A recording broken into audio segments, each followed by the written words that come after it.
Thank you.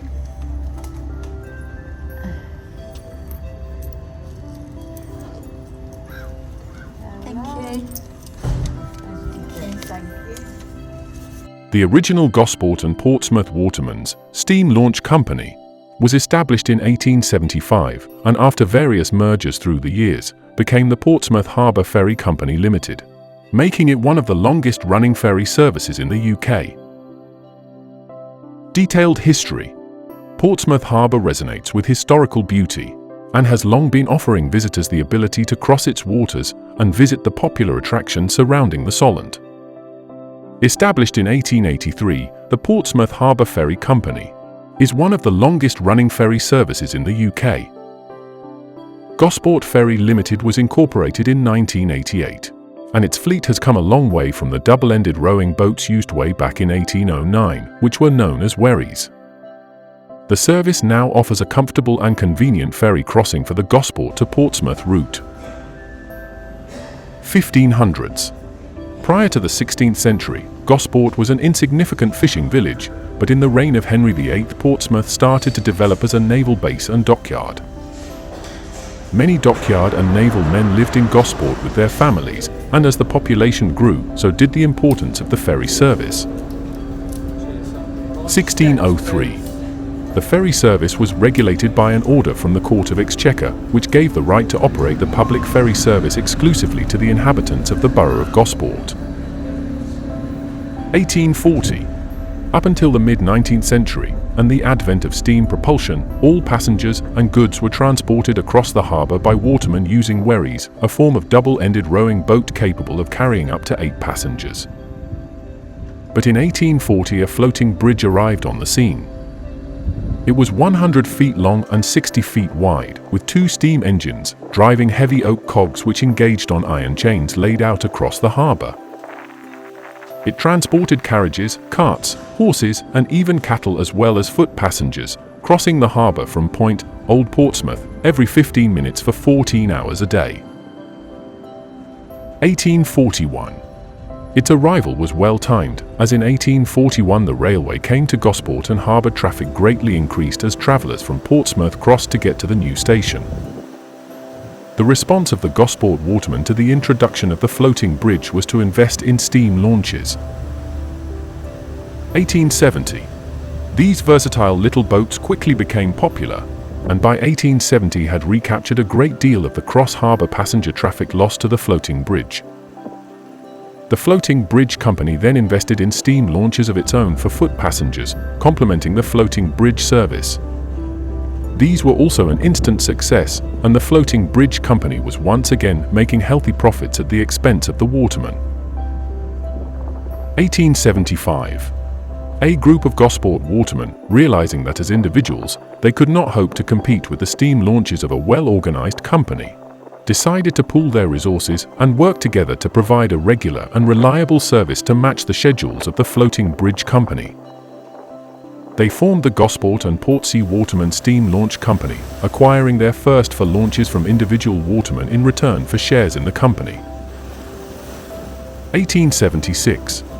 It was now the turn of the watermen to enjoy a spot of good fortune, as in this year the rail service to London was extended from the Portsmouth and Southsea Terminal to a new station alongside the Hard at Portsmouth Harbour. Furthermore, the Act of Parliament which allowed this extension required that a free public landing stage be provided alongside the station. This was an immediate boon to the Gosport watermen. They could now run their launches right up to the railway station, giving their passengers access to the new direct train service to London. 1883. The success of the Gosport and Portsea Waterman Steam Launch Company persuaded others to follow suit, and in 1883 a rival company was formed called the Port of Portsmouth Steam Launch and Towing Company. These became known as the Old Company and the New Company respectively. Rivalry between the two companies during their early years was keen. There are many stories of bumping and boring by rival boats in their attempts to carry most passengers to and fro. It is said that Gosport boys attending school in Portsmouth looked upon this as fine sport, leading to contests between them to see who could change boats most times during the crossing. It was a point of honor to land at the other side on a different boat from the one on which they had started. 1888. Such a state of affairs could not last for long, and in 1888 an understanding was reached whereby a launch of one company would leave each terminal simultaneously at the sound of a bell. Immediately after their departure, tickets would be issued for launches of the other company until their departure. Eventually an arrangement was made for the ferry takings to be pooled and shared between the companies. 1900. By the turn of the century, the foot passenger trade of the floating bridge was beginning to suffer as the importance of Old Portsmouth waned and the new city centre grew. The old and new companies had their landing at Portsmouth Hard, close to the dockyard, naval base, and railway station, and at the hub of a tram and bus network serving all areas of the city. 1950. By now, the floating bridges were showing their age. Their service was faltering, and with petrol no longer being rationed, many users started to take the longer road route. 1959. Revenues fell, repair bills mounted, and the floating bridge eventually ceased operating. 1961. The two companies, after several years of talking about the idea, agreed to amalgamate, with the new company changing its name to the Portsmouth Harbour Ferry Company and taking over the old company. 2004. The Portsmouth Harbour Company was taken over by Falkland Islands Holdings plc, which operates a range of property, retailing and shipping businesses. Our ferry's Gosport ferry currently operates 3 vessels: Harbour Spirit, Spirit of Gosport and Spirit of Portsmouth.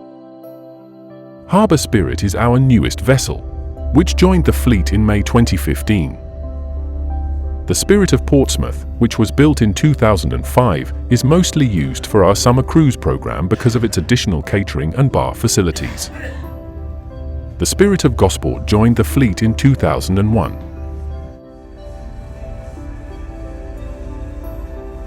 It's not uncommon for passengers to do the return journey, purely for the ride, sometimes sitting on the top deck with a bag of chips. Have you ever done the round trip, day or night? The views are spectacular.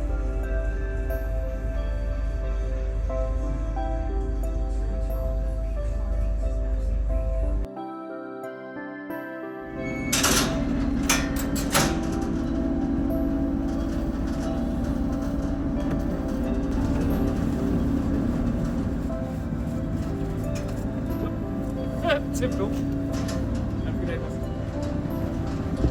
Watch yourself. Yeah.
If you have enjoyed this video, please share and follow Gosport drones so others can also enjoy them.